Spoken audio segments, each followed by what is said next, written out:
and gentlemen, we are so pleased to welcome the world-renowned blockchain-based startups in solar rooftop energy, Dr. Jemma Green. Please welcome on stage. Now, Dr. Jemma Green, stage is on to you.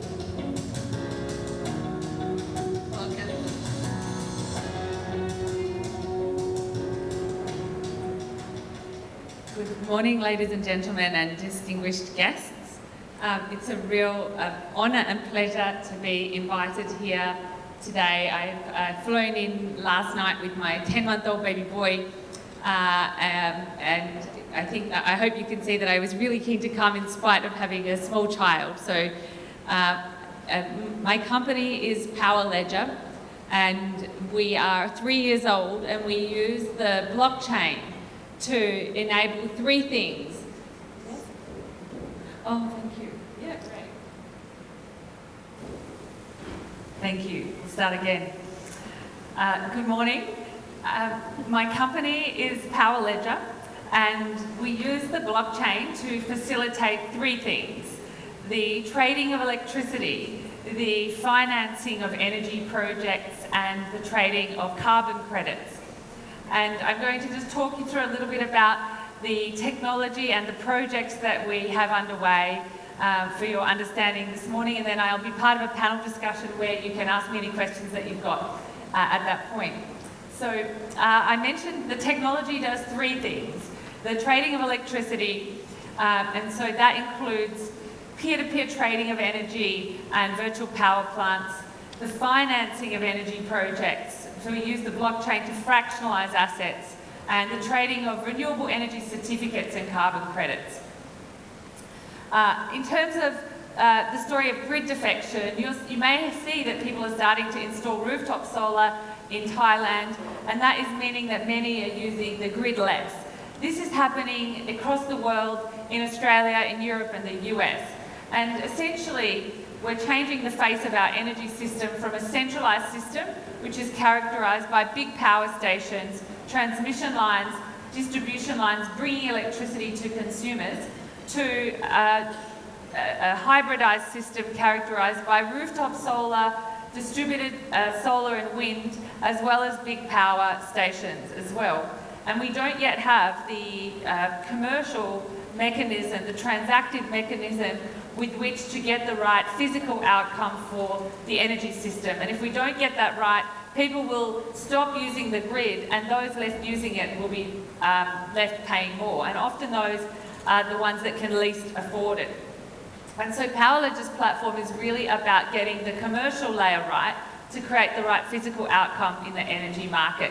One where people are incentivised to stay connected and to size their system so they can trade with their neighbours. In terms of the overall, I'll just give you a bit of context for the global energy system. We can see that there's so much going on in terms of deployment of renewables, and this is a breakdown of global investment in new energies, and it's reaching $400 billion a year and rising. And that is in spite of the declining cost of these technologies as well. So in terms of the actual amount of installed capacity associated with that level of spend, it's growing as well.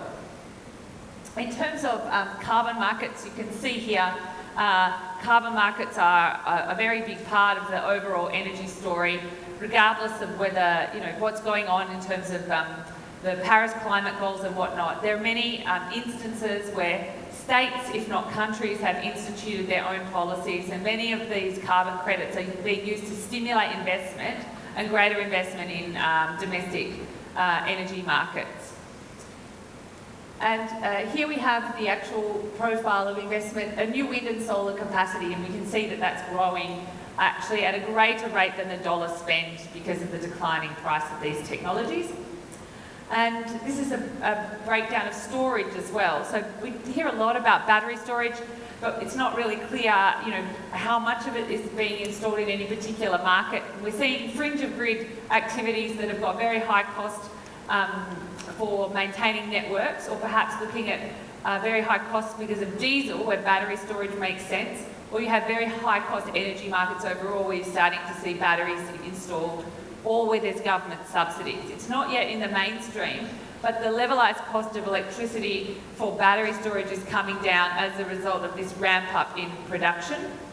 And you can see here the leaps downward price pressure on batteries, and in most markets you're starting to see beginnings of grid parity when you combine solar and batteries compared against grid pricing for electricity.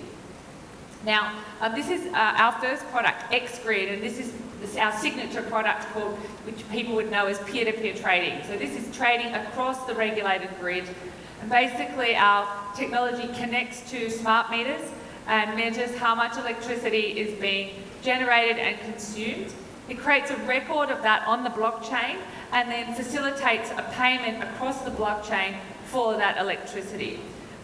Most electricity markets operate latently in terms of the settlement period, so it can be anywhere from 2 to 3 months' time.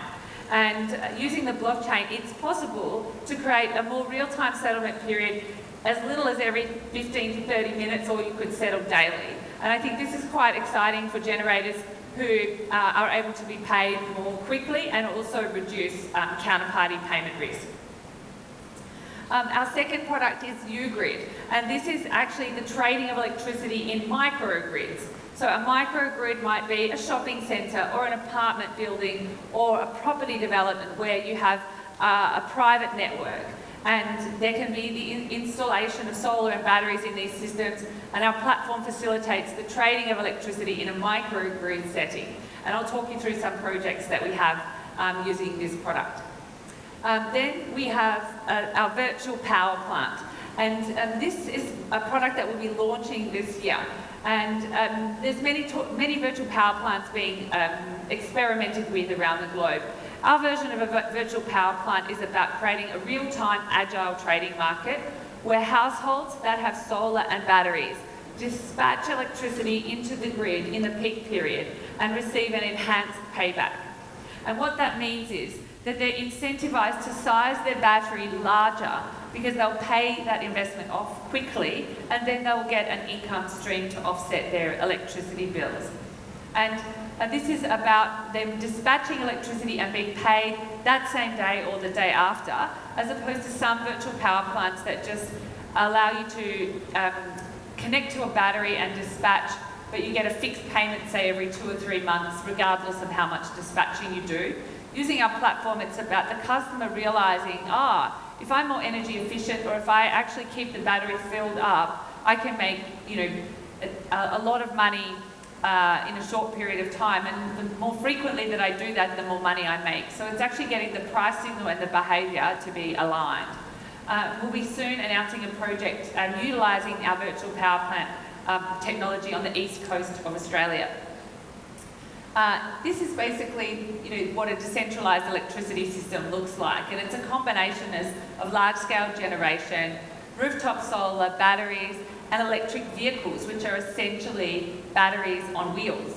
And the blockchain, I think, provides a level of sophistication in this market to allow this to occur. And it's a little bit like when you go to dinner with your friends, and some people have an entree and a main course and a bottle of wine, and other people just have one dish. And you have this awkward moment when the bill comes out and you have to decide whether you're going to get the calculator out and figure it all out, or you split the bill. And it's not exactly the dinner party you want to go to all that often because it's tedious or costly. Whereas using the blockchain, anyone that contributes value into the system is able to be recognised and paid for that. And I think it's a more egalitarian system where actually the price signals can get the right physical outcome in the electricity market. So these are some of the opportunities that are available as a result of using the blockchain. So there's energy arbitrage, there's load aggregation, there's self-healing networks that can deal with constraints in a particular physical part of the electricity network. There's virtual power plants. So there's many different features and benefits associated with using a blockchain. Peer-to-peer trading is the first manifestation of that, but over time, as there are more different types of deployments happening, then you'll start to see the real power of the blockchain. So as an example, if you have 2 energy retailers operating in one market, they could be trading between each other's customers. So one customer's could trade with another retailer's itself, and that could be settled on the blockchain off market and then reported into the wholesale market. And you can't do that with a regular database or a regular record keeping system. So I think that there are, although, for example, you could do peer-to-peer trading with a regular database, you're not going to be able to create the manifestations of a proper decentralised, agile, real-time market without a blockchain. Now, the International Renewable Energy Agency, IRENA, has said that investment in renewables needs to be scaled up 6 times faster for the world to meet the Paris climate goals. And so we pioneered a product to help with that, to bring new sources of capital to fund energy projects. And it's called asset germination. And what we do is we use the blockchain to fractionalise an asset. So we use the blockchain as the asset register, and we create a tokenised representation of the asset. So everyday people can invest in and own a portion of a solar farm or a wind farm or a battery.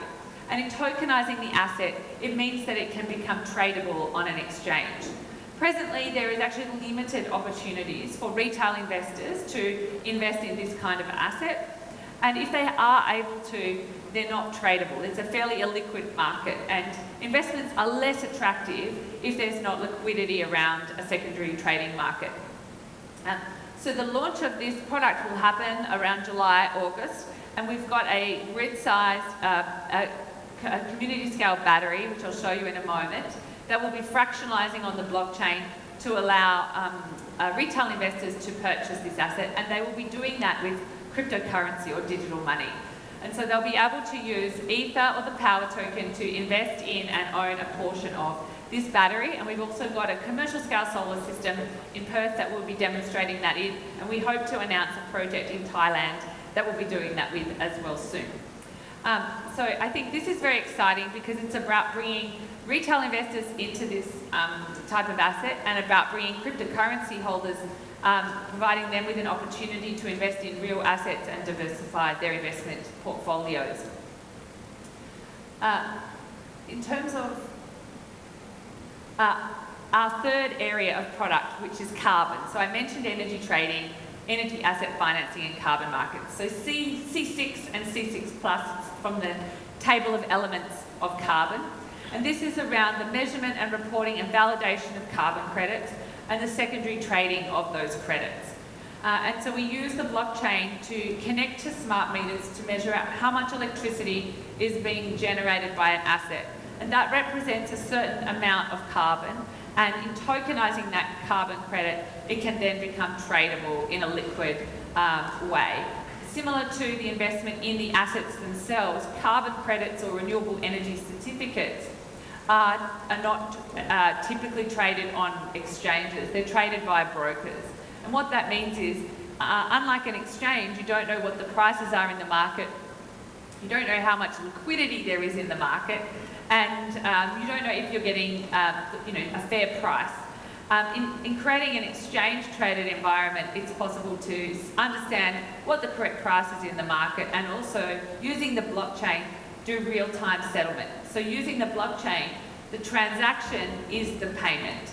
And so you're reducing the settlement times and also back office and middle office costs associated with transacting this kind of asset. And carbon markets, the costs associated with transacting renewable energy certificates are as much as 15% of the value of the assets. And so to put that into context, in the US, the renewable energy certificates market is about $5 billion per year. And so there's hundreds of millions of dollars of inefficiencies that the blockchain could help to optimise.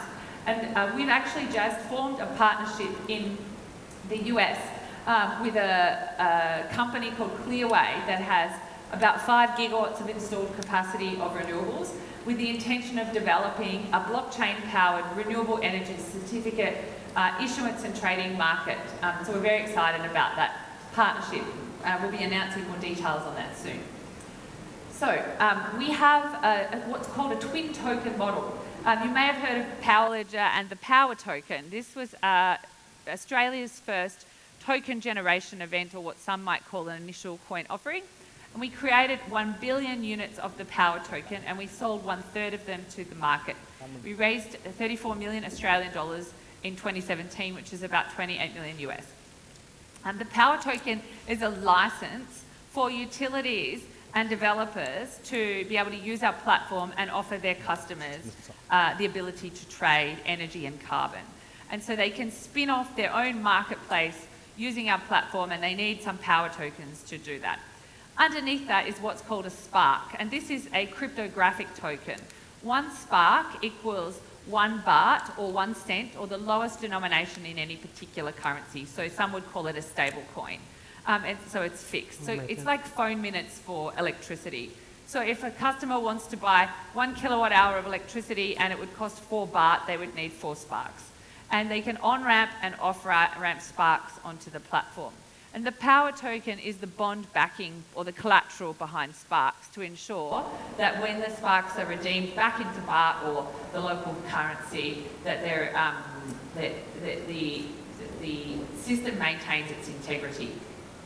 And in terms of the blockchain for energy trading, this is just a diagram which explains how we connect to smart meters using cloud-based services to extract that data, create the record on the blockchain, which is the transaction and the payment.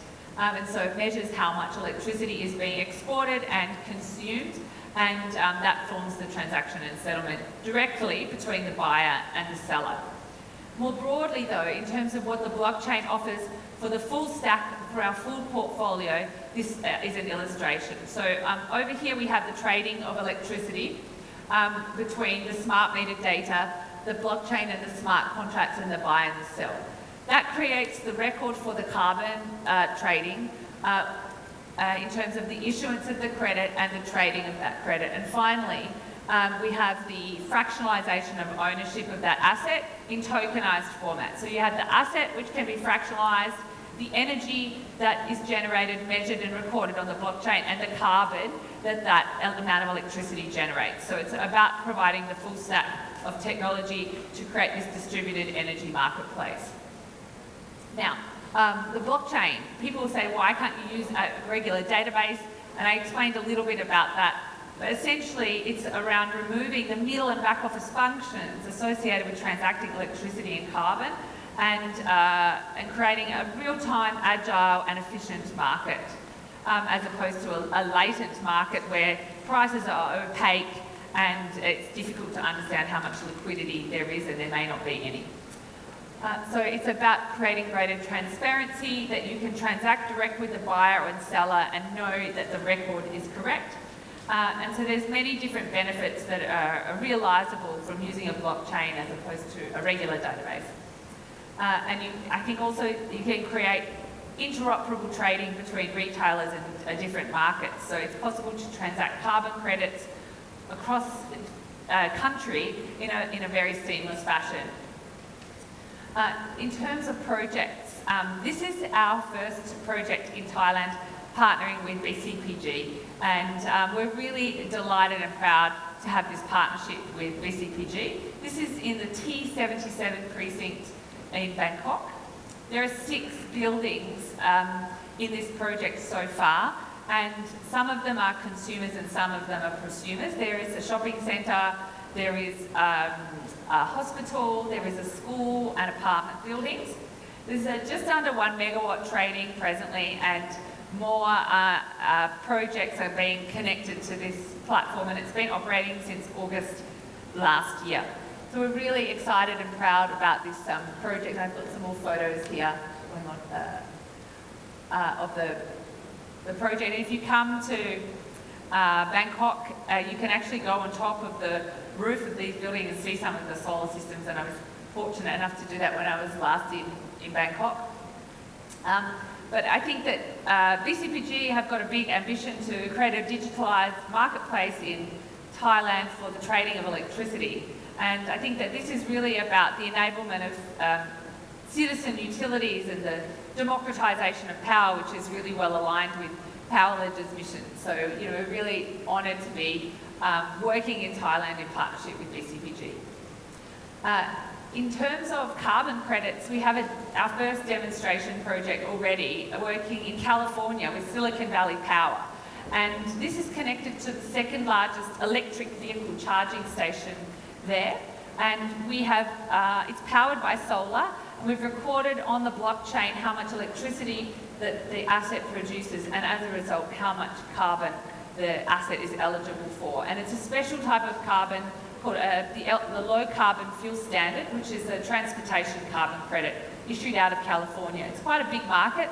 About $1.2 billion is issued under this scheme every year.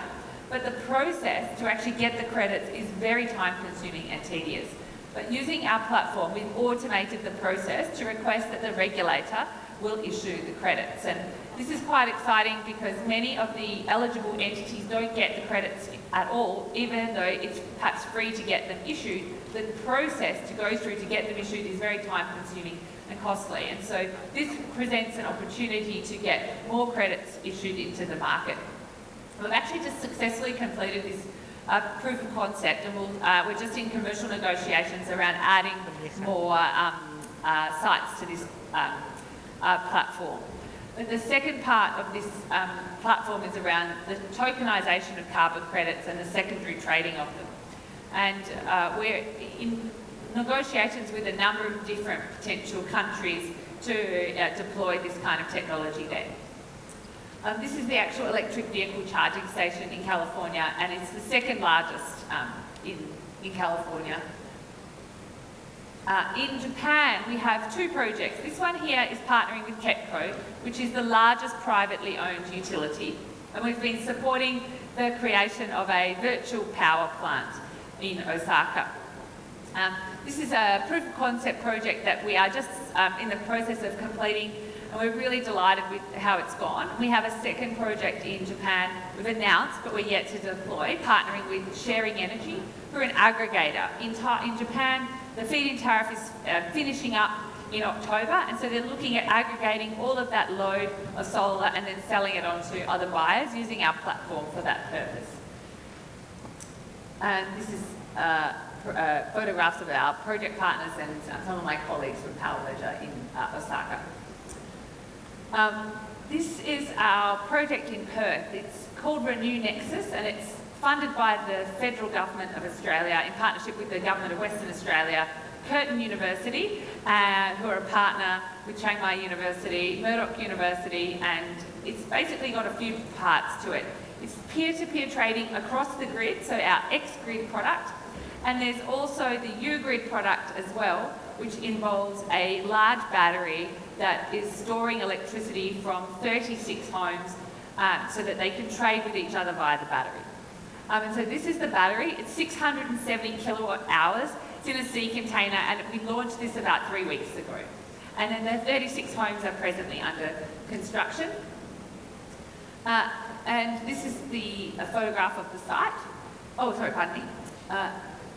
So this project is very exciting because it provides an alternative model for energy generation for infill developments. So this can be used where perhaps a property developer has to upgrade a substation or a transformer to be able to get the right energy capacity to supply the site. But instead they could put battery sourced electricity in and develop a renewable proposition to the market. And the people that are interested in buying this want to buy solar, but up until now it's been very difficult for them to do so because typically the roof space in these developments is owned collectively by the body corporate. But using the legislation that governs these kinds of buildings, we're able to create a shared solar and battery system that all the residents can use and get economies of scale. And I think this model is also exciting because this kind of battery can also provide services to the grid and generate an income. And this is the battery that we'll be launching our asset germination products to the market with. So everyday people will be able to buy a fraction of this and receive any income that this asset generates. In the US, we have a project in Pennsylvania working with American Power Network. American Power Network are an energy supplier, a wholesaler, and they also run the networks business. And we actually are peer-to-peer trading from their head office with neighbouring sites. And this is a first proof of concept project to demonstrate the technology there. And we're just in the process of successfully completing this proof of concept too. We'll be announcing our next project on this front soon. This is some of the photographs of the aerial view of the car park from the office at American Power Net. In Perth, we also have some U-Grid projects in White Gum Valley in the city of Fremantle. And these are apartment buildings that have both solar and batteries on them, and they're providing electricity to the residents. And there's 3 apartment buildings now that are using our platform. So we've got the Chiang Mai housing development, Shack, and Evermore. And Evermore is the largest one. I think there's just under 30 homes within the development, and they're so excited about using our platform and their system because they're able to see how much energy they're using, compare it against their neighbours, and some of them are generating so much income that actually their electricity bills are in credit because they're not consuming all of their own allocation. So I think that these kinds of systems create a different level of engagement with the market, and they start to see the economic opportunities from behaving in the right way. And so this is some more photographs of the project. So in conclusion, Power Ledger is 3 years old. We formed the company because we saw that there was the transactive layer, the commercial layer, to underpin a distributed energy market was missing. And if we didn't put that in place, it's not just a matter of swapping out, a gas-fired power station or a coal-fired power station with some solar panels. It's not, or solar panels and batteries for that matter.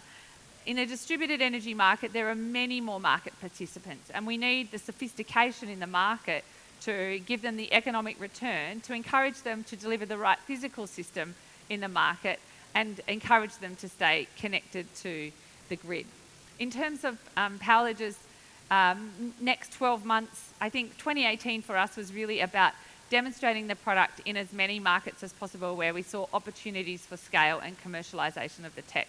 And the coming year really is about delivering that scale and finding partners that are wanting to go on the journey with us and have a similar view of the kind of energy market that we would like to create, and one that enables citizen utilities and prosumers and creates the democratisation of power. So on that note, I will say thank you for listening.